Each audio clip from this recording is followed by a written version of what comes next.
computers. Welcome back to What You'll Learn. My name is Adam Ashton. And my name is Adam Jones. Today we are doing a slightly different episode. We are going back through all of the books we've read and picking out the best stuff that we think can help you go and have a really sick career. That's it. The best career advice from the best books that we've read. We've got a stack of 9 books there, and we're going to tackle it in 3 phases. So the first part we're going to talk about is an overarching philosophy or a way to look at our career. The second part is going to be an attitude or an approach towards career. And then the third part is going to be a few specific practical skills that you can apply to your career. The first example we're going to pull from is from an idea from the Startup of You, which really looked at our careers as if they're an analogy. As you can see, I lost the front cover, so we're just I just hand wrote the front cover again. But the idea of the escalator is like, for the last 60 years, the way people progress their careers, they graduated, they went into a career path, and they were on the single kind of escalator, going up, slowly climbing up the corporate ladder, and the company invested in them in their education, and they've grown, and then at the end, they get off the escalator, and then they actually retire, and that's their career done. And at each step along the way, so you start at the bottom of the escalator, you finish your studies, you start your career on the first step, and then when you step up, when everybody else steps up. So you take your boss's job, you take their boss's job, they take their boss's job. Everyone takes a step up, and then the people at the top, at 65, they retire, they get off the escalator, and the new graduates come at the bottom. Now, the issue here is people are working longer and longer. People aren't retiring at 65 anymore because they can't afford to. So nobody's getting off the top of the escalator, so the people on the top are stuck. And because the people on the top are stuck, the people in the middle can't move up, and because the people in the middle aren't moving up, there's less and less opportunities to step onto the escalator in the first place. So that's why this escalator is really breaking down, and we need to have a real think about how we approach our career. So it's hard for the young to get on the escalator, and it's hard for the middle-aged to ascend on the escalator, and then it's hard for the old people to get off. So the people who are 60 or 70, they're still treading water and working, even though they've invested their whole lives in one career path. Now, a way to look at a career is from a book called So Good They Can't Ignore You by Cal Newport. If you want to flash the cover, which hasn't fallen off.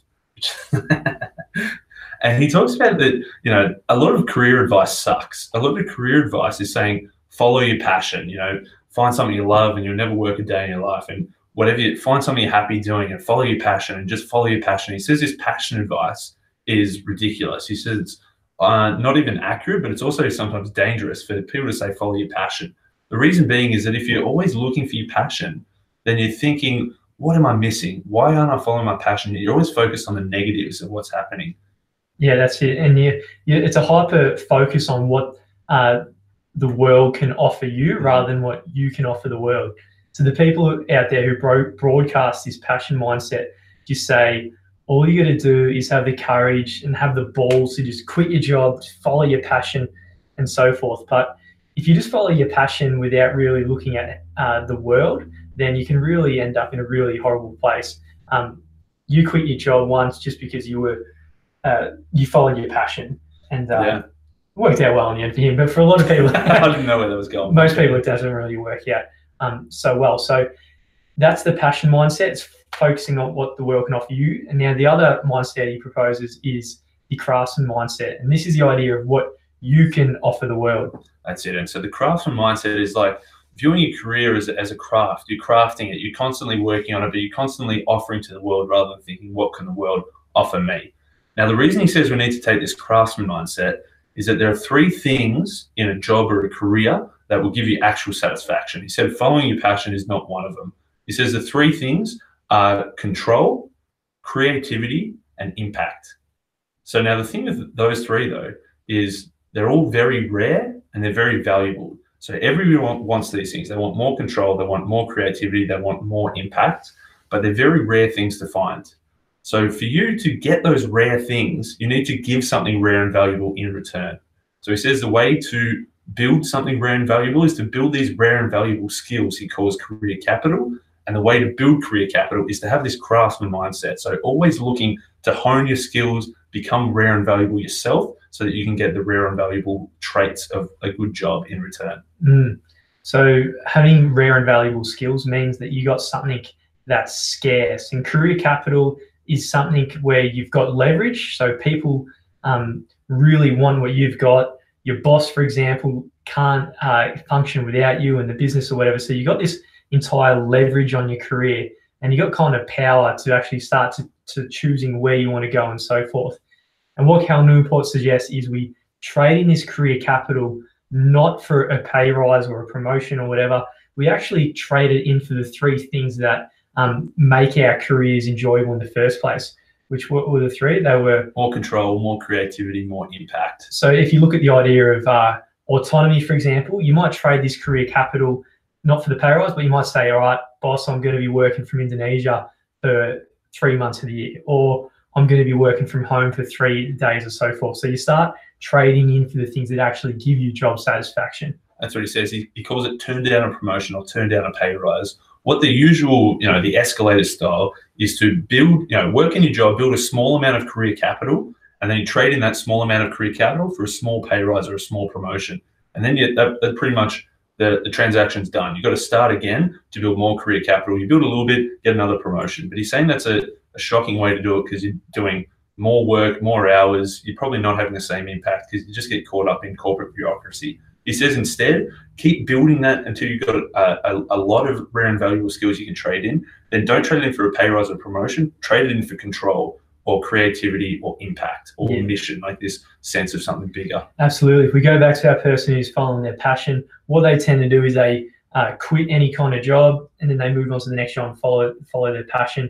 And in following your passion, a lot of the time, because you're quitting and you're moving around so much, you don't spend enough time in there to actually start acquiring career capital, which you can start trading in for a really purposeful and good career. So that's our first philosophical approach to job, and that's rather than following your passion and view as a craftsman mindset, building career capital and building rare and valuable skills that you can offer the world and trade to get in. So that's the first one from So Good They Can't Ignore You. The second one, we want to talk again about the startup of you by Reid Hoffman and Ben Casnocha. And what they say here is rather than just viewing it as a job or a career, view your whole career trajectory as a startup. So imagine your personal startup, you're working on yourself throughout your career. And one of the principles of a startup is this idea of permanent beta. It's this idea that you're never a completely finished. You're always imperfect. So it's the idea of you're always going for that little bit of extra growth. So it's this lifelong commitment to the professional growth. Another thing he calls ABZ planning. And so that's for either a startup or for your career. So your plan A, that's the main thing you're doing right now. Obviously, that's the first thing, that's your plan A. And the best type of plan A is a plan that is obviously going in the trajectory that you want, but also gives you enough flexibility and different options for plan B as possible. So obviously plan B is if plan A is not working out quite how you want, you pivot slightly towards plan B. And then plan Z is absolute worst case. Nothing's going right for you. What's your absolute worst case fallback plan? And the worst type of plan Z is you've got no money, you sleep on your mate's couch eating 2-minute noodles for every meal. That's a shocking plan Z. So you want to have a plan Z that's as good as possible to, I guess, limit the downside, limit the worst case scenario of plan Z. Yeah, absolutely. So plan A is what you do all the time. Plan B, that's where you actually, so you're not exactly where you want to go. Plan B is where you start doing all your side hustles and your side bets to really lean into, say, positive serendipity on the weekend. So eventually what you do is your plan A might become much more enjoyable based on what you value. So, plan B is probably one of the most important things. But as you said, mate, if we're in the developed world like we are, our plan Z is always pretty sweet. We're not going to be as cooked as some people on the other side of the planet. I think most people just have a plan A and that's all. They're never thinking about, okay, what's plan B? What, to bring back to the first book, what are some of these rare and valuable skills I can build on the side to improve my plan A? I think most people are just plan A or bust. So you need to have options, plan Bs working along in the sideline and also building up your plan Z so it's not a full bust. And a big point he's got here, he says, learn by doing in every career move. You don't have to go to university to study a big expensive master's degree. Learn by actually doing so. Go and find a job with the skills that you want to learn and do that. And it'll probably be on your weekends and your side hustles to be able to get those skills. Another cool idea from the book. He says in startups and in careers, it's not like okay, I'm going to work here for 5 years, get a step up for 5 years, get a step up for 5 years. It's not just a simple step function all the way up, like climbing the ladder. He says instead it's more like breakout opportunities where it's going to be flat for a long time, like a big plateau, and then there's going to be some kind of big spike up. And so you need to be, that's why these plan Bs are important, to look for these breakout opportunities where you can do something completely different and set you on a completely different trajectory. He says the best way to ensure that lucky things happen to you is to make sure a lot of things happen to you. Yeah, nice. So go out there and do lots of shit. Like where we had an interview with Seth Godin, and we asked him, you know, what you should be doing at the start. Should you be throwing a lot of shit against the wall? He said, yes, throw a lot of shit against the wall at the start. A little bit will stick, and that little bit of shit that on the wall that sticks, that might be your breakout opportunity. And then you go hard on that piece of shit on the wall, that little bit, and then you grow that. Lots of shit, man. Just keep throwing that shit. Yeah, that's right. The next book we want to talk about, the third and final book of this first phase of this overall look and approach to the career is Lean In by Sheryl Sandberg.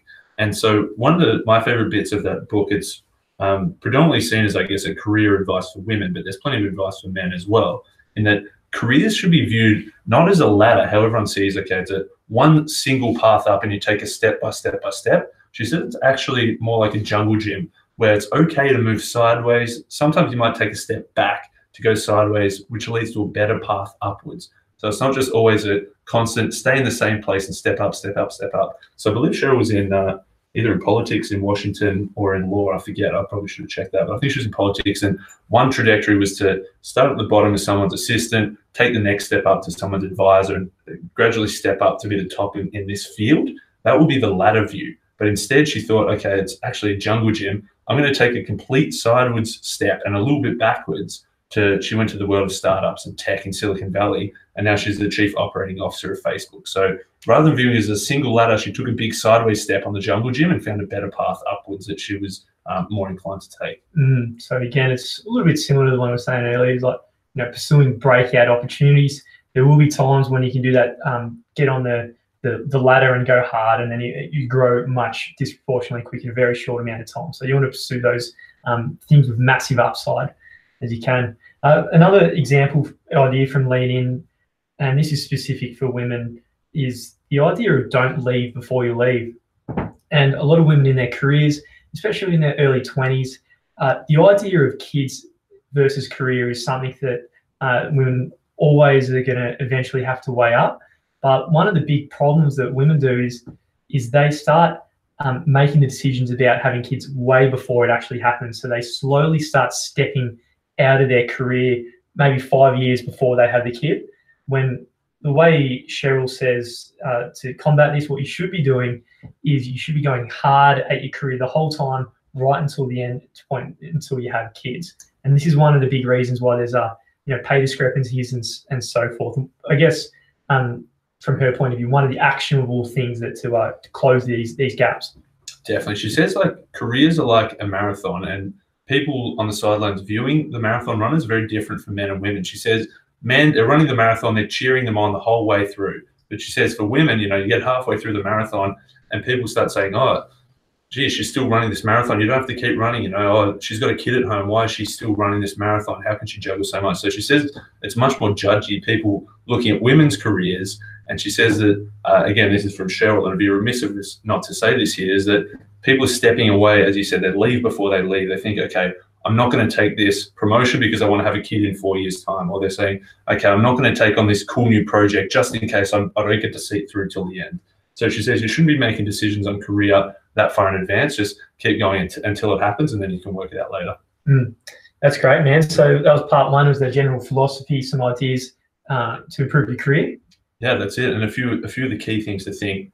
Don't think about following your passion. Think about building these rare and valuable skills, viewing your career as a startup and viewing yourself as a startup project, a business that's constantly growing. You've got backup plans, you've got options on the side, and also viewing your career as a jungle gym as opposed to a straight ladder leading to the top. Well done, mate. Part two of this little shindig we're having is it's all about the approach / attitude you can take toward your career. And one great idea is all about Seth Godin's poke the box. Yeah, sorry, go on. And one of the examples, he pulls this from this idea when he was younger. Someone gave Seth a toy, and as a kid, what you do is when you get a toy, you start poking it, and every now and then, nothing happens most of the time, but every now and then, like the thing will start doing stuff, and the toy starts doing all this kind of stuff and starts working. So where this analogy is important for a career is it's the idea about initiative. When you take initiative and when you start doing things like poking the box, a lot of the time nothing's going to happen, but every now and then you poke the box in the right way and then it actually starts working. So this is one way you can really improve your career, and initiative is more important than ever. That's it. Initiative is the key. He tells a story to start off the book. A lady went to her boss and said, "Hey boss, I've got this cool new idea. I'm going to start on it this afternoon. It's not going to take much time. It's not going to cost us a lot of money. I think it might work. I'm not sure, but I think it might work." And the boss says, "Yeah, go for it." Completely changed the business and changed her career trajectory. Now you might be thinking, what was the idea? What did she do? That's the complete wrong question to ask. Instead, you should be thinking, what are some new ideas that you can bring? What's some initiative that you can take? Because in a world where everybody is following the rules, there's someone who can follow the rules better than you. There's someone who can do what you do just as good as you do. There's probably someone across the other side of the world that can do your job cheaper. So he says the key here is initiative. There's less people that are trying these new ideas and willing to put their hand up and say, I'm going to lead this new project. So it's about constantly trying new and different things, not just following the system and doing the same old. He has this really interesting analogy of being a rock flowing in the river. So if you're someone who has initiative and so forth in the river, you want to be the rock flowing with the water, and every now and then you're going with the current and where it goes. So the river of life is constantly changing, especially career, especially corporate.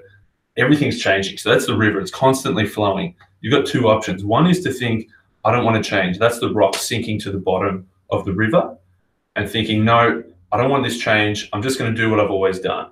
The other alternative is to be the log floating on top of the river, going with the change, trying new ideas, taking on different approaches. And he says that whilst you might think the rock is the best place because you're staying exactly where you want to stay, you're getting smashed by the water that's flowing over the top of you. Where if you're the log, you're moving, but relative to the water around you, you're just going with the flow. So you're not getting buffeted by the winds of change, the waves of change. You want to be constantly going with the flow, constantly open to new ideas and trying new things rather than just being a stick in the mud or a rock at the bottom of the river. Fantastic. You saved me with that analogy. Yeah, I don't know where I was way off. I started reading it again. Another really good idea we like, and there's a lot of good ideas for your career from this beast of a book, 48 Laws of Power by Big Robert Greene. I mean, all these 48 laws, you're going to see them manifest itself in different ways, especially in corporate. People consciously or unconsciously use these laws all the time in their quest for power. So you can use it proactively for yourself to gain power, or you can use it just to understand how all the other losers.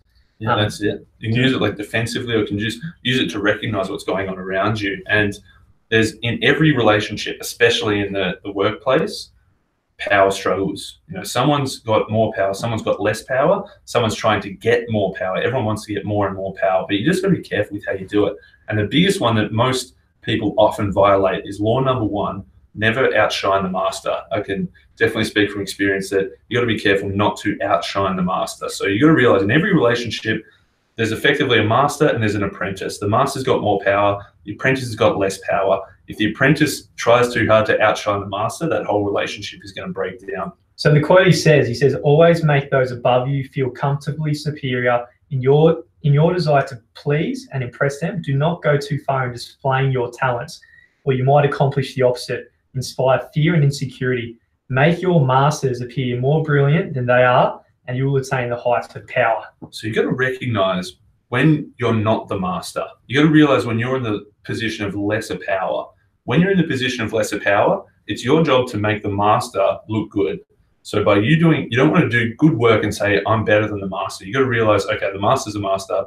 If I can do really good work and make them look good, in turn, I'm going to look better. And so you got to realize that maybe one day you will become the master, but right now you don't want to be outshining the master, or you're really shooting yourself in the foot for the rest of your career. And at the very start, you might think if you're doing an extremely amazing job, everyone's going to love you because you're so good. But what really happens in some cases, especially those with more fragile egos, is you inspire fear and insecurity from the master, because they're thinking, oh shit, there's someone who's going to come out and outshine me. So that's a bad move. And then because they got the power, they can get rid of you and they'll destroy you, and they'll never tell you why. You'll just lose your job and so forth. And this is actually what inspired Rob Greene to write this book. Yeah. If you're thinking you're a brand new graduate going into a new job, big corporate, you got some cool new ideas and you think we could do this so much better, it's not your position right then and there to just come in and be the big dog straight away. You got to realize that, okay, maybe you do have to appeal to the ego of the fragile master. And maybe you do need to say, teach me, asking them to show you the way, to get them on side. It's a bit of a power move there to act naive, play a little bit stupid and ask for their guidance. They're getting invested in you and your growth and your career, rather than you just coming in and trying to be the best and outshine them. That's it, man. Massage their ego. Another law I really like from this book is law number 11, and that is learn to keep people dependent on you. And what he says at the very start, to maintain your independence, you must always be needed and wanted. The more you are relied on, the more freedom you have. Make people depend on you for their happiness and prosperity, and you have nothing to fear. Never teach them enough so they can do without you. Man, there's a cool story I remember. He talks about, I believe, the King Louis the Spider King. The Spider King of France. The Spider King of France. There was a fortune teller, and the fortune teller said, okay, the queen, the lady of the kingdom is going to die in 3 days. And 3 days later, the lady of the kingdom died. And the king thought, what the bloody hell? Is this guy, is he crazy? Did he kill her just so that his prediction could come true? So he just had all these crazy things as to what is this guy doing? So Louis thought, this guy's too dangerous. I can't have him. I need to get rid of him. He was going to throw him off the building. So he took him up to the building, and he said, just before he threw him off, he said, okay, if you're so smart and you can predict the future, when are you going to die? And he said, when I will die 2 days before the king dies. And the king thought, oh shit. Now the king was completely dependent on the life of this fortune teller, and the fortune teller became pampered and looked after. And obviously the king thought, this guy can't die because I'm going to be cooked 2 days later. Exactly. So all of a sudden, this person who went from probably the least power in the whole kingdom is about to get killed by the king. All of a sudden, the king was completely dependent on this guy, and he probably had the whole kingdom to his disposal just because of that. And the way you can take this for your own career is in your projects or in your business, choose the things where if they were to get rid of you, then everything will fall over and crumble. And there's a few ways you can do it. It can go back to the first thing we said about acquiring career capital, where your skills are so scarce that the company is completely dependent on you.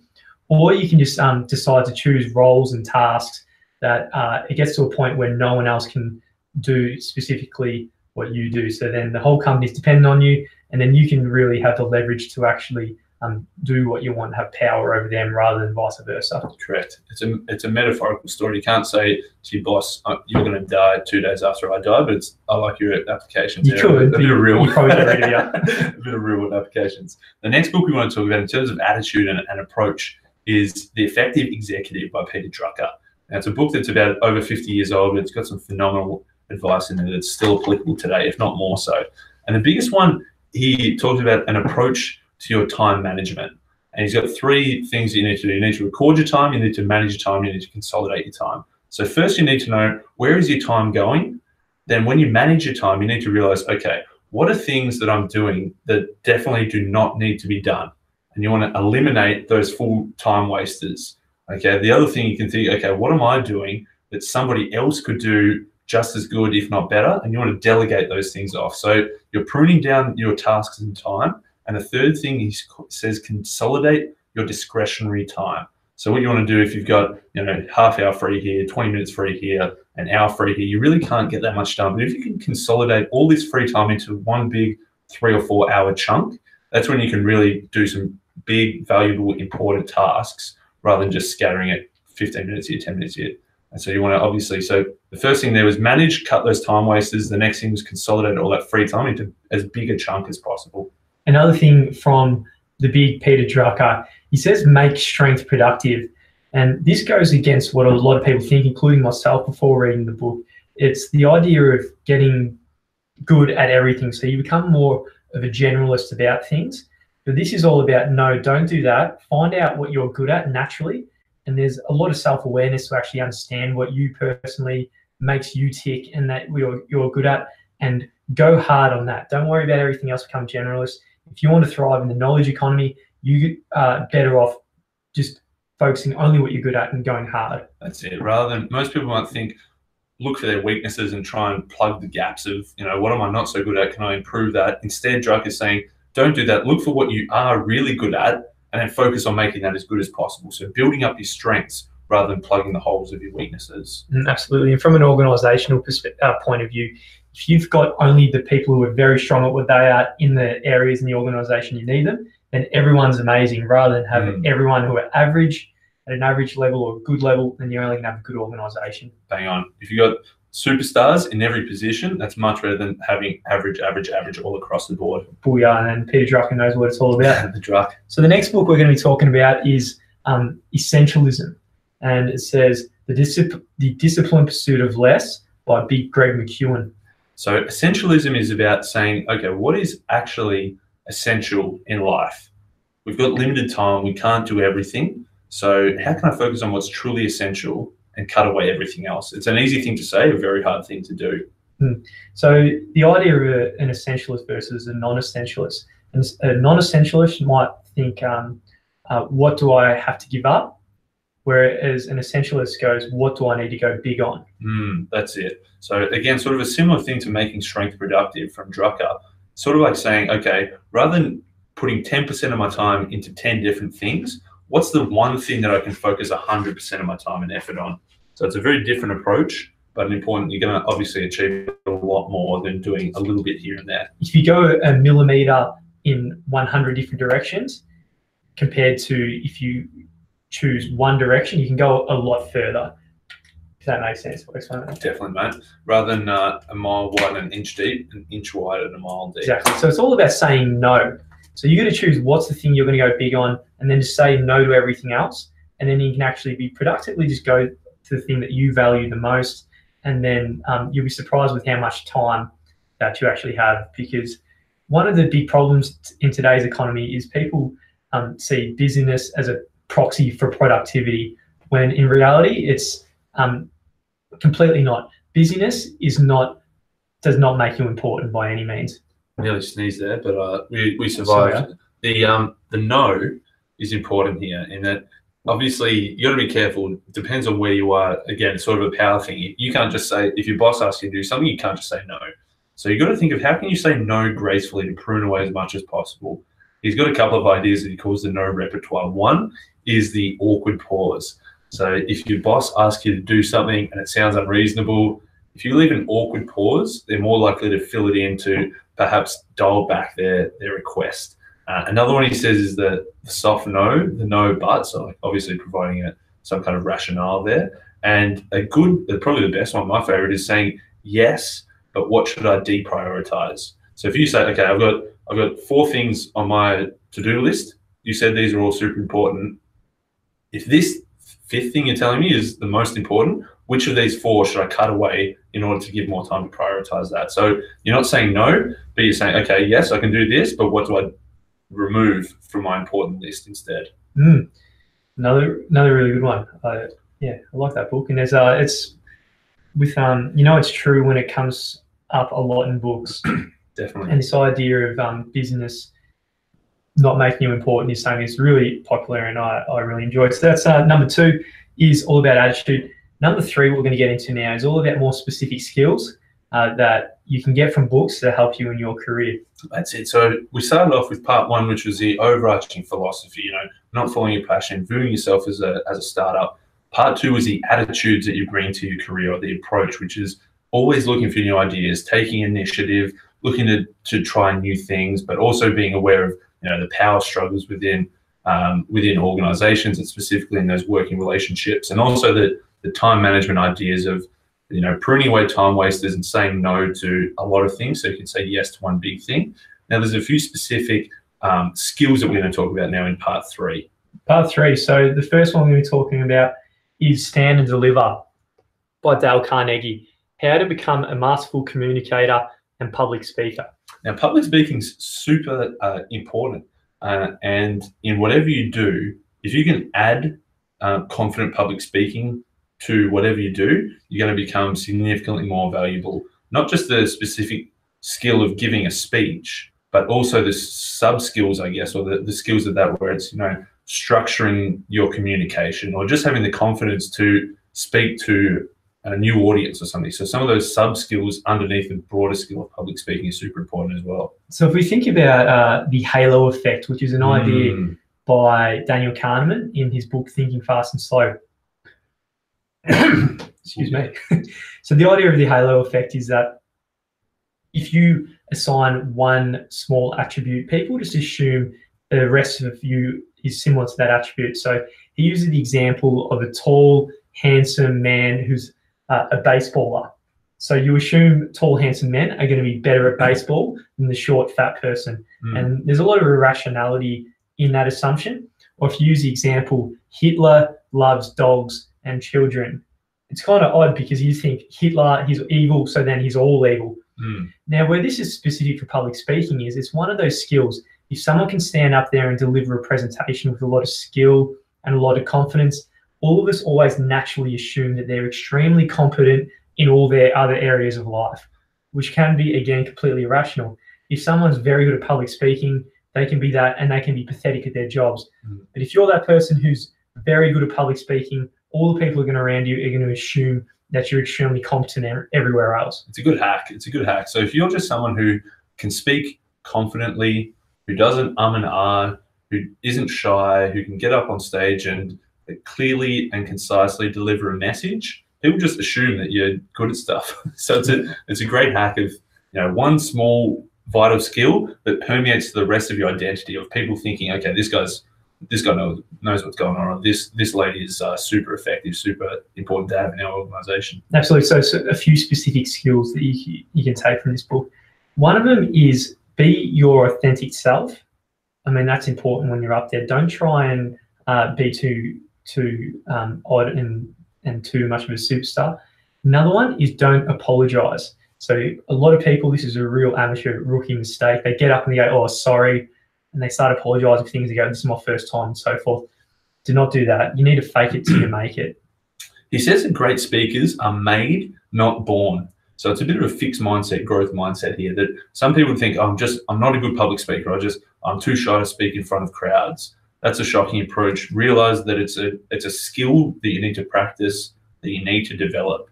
And some of the things he talks about are some simple things like practicing in front of a mirror. But he also says, like, don't write out a full script and read off a piece of paper, because that's definitely proving that you're an amateur. Instead, have a few key milestones or key signposts throughout your talk and practice your speech by actually doing it, rather than just practicing by reading the script. Practice by actually practicing, like delivering your speech before you actually give it in front of people. Absolutely. I think that's the biggest one. I mean, if you go down the path of actually writing down your speech, that takes 3 hours, a long time. But if you practice by doing, you can actually practice the actual, from dot point format, you can probably get 10 of those done in the same time. You're going to get a lot further and you're going to become a lot more confident through that. Another important skill he talks about, and this, a few things we're saying, more amateur stuff to get to your level 1. If you want to get in the top 1 percentile, he says, what you need to do is actually weave in stories into your presentation wherever possible. And from that, people are going to be more engaged, because we actually learn through stories. To go a little bit meta here, I saw in our notes Spider King of France.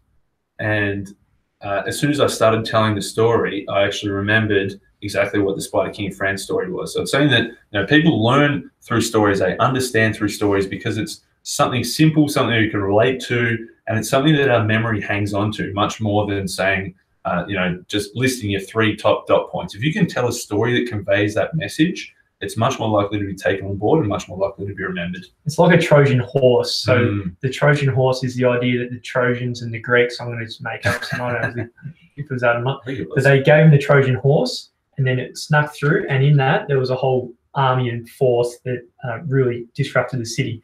So a story on the surface has got just a story, but what's contained is a lot of facts embedded within the story that you unconsciously take on without even realizing it. Yeah, people don't switch off to it because it's just a friendly little horse statue popping in. Yeah, that's it.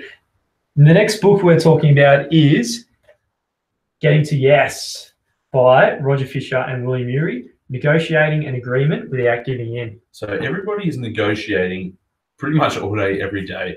A negotiation could be an actual negotiation if you're trying to do a deal. It could be negotiating a pay rise, but it's also smaller things like selling somebody an idea, conveying a new idea, or even, you know, with your spouse at home, you discuss what are we going to have for dinner, or you discuss what movie are we going to see. All of that is negotiation. And what the two kings of negotiation say is almost everybody does it wrong. The wrong way of doing it is what he calls positional bargaining. And so this positional bargaining is you take a position, they take a position, you both dig in and you try and fight to meet somewhere in the middle where nobody's happy.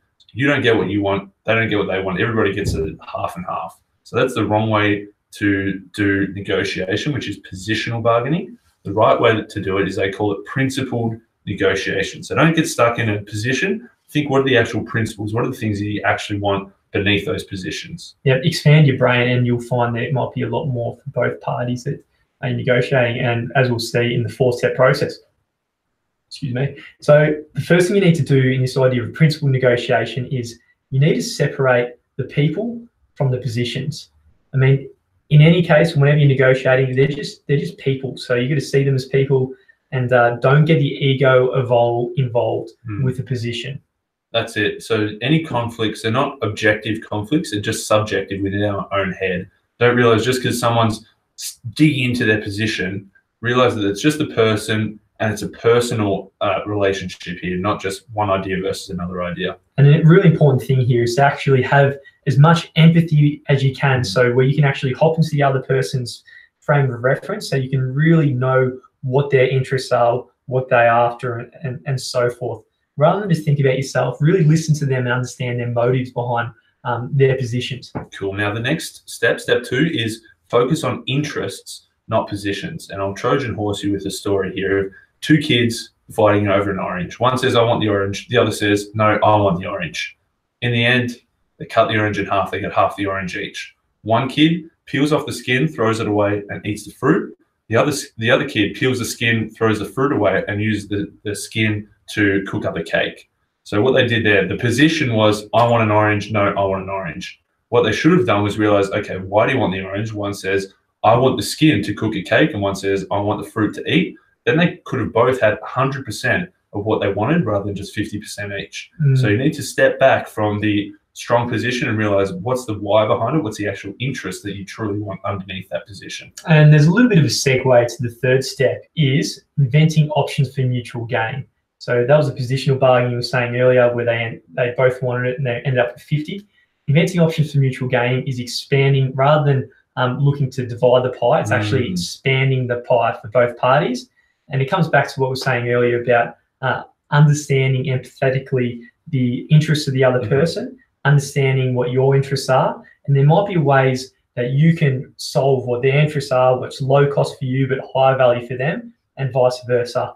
And in doing this, you can really grow the pie, so you both end up a lot better through the negotiation. That's it. Grow the pie before you cut it up. And it's important that this is the 3rd step, because you need to first realize it's a person, you need to second realize the interests. And once you know the interests, then you can start inventing options. So another example, I don't know if it was in the book or if we made it up, but someone who's working at a job from Monday to Friday, and they also work 1 shift on the weekend because they need extra money to support their family. The person goes to their boss and says, you know, I want a $10,000 pay rise. And the boss says, no, I'll give you $2,000 pay rise. Nobody's happy. So really what the person might be thinking is, okay, I don't want a $10,000 pay rise. I just want a pay rise in order to quit my weekend job so they can have an extra day free with my children.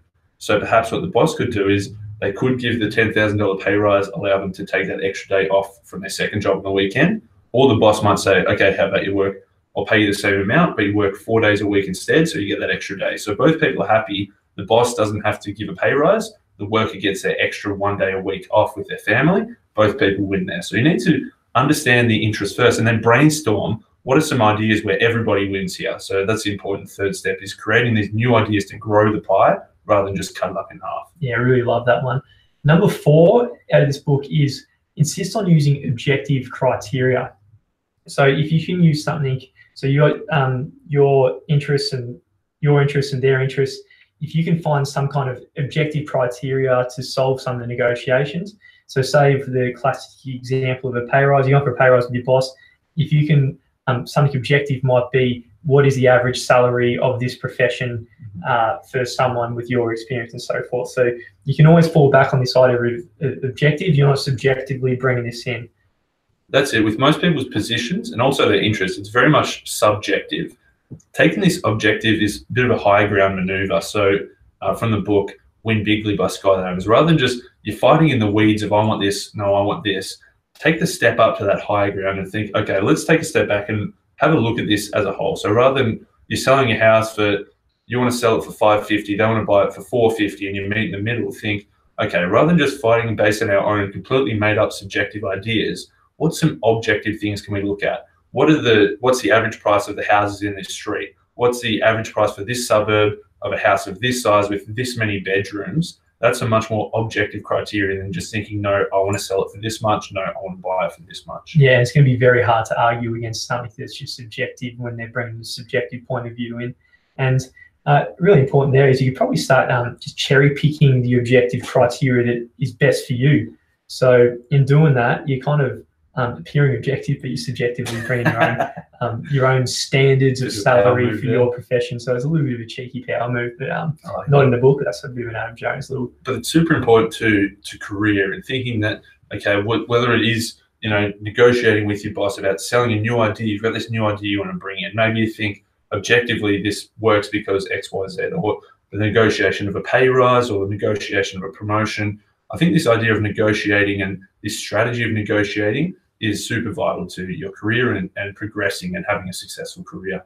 So they're the books that we think are extremely important for you to have an extremely special career. We've read them all, we've reviewed them in a lot more detail, and we recommend that you go out there and buy them yourself if you want to learn more. That's it.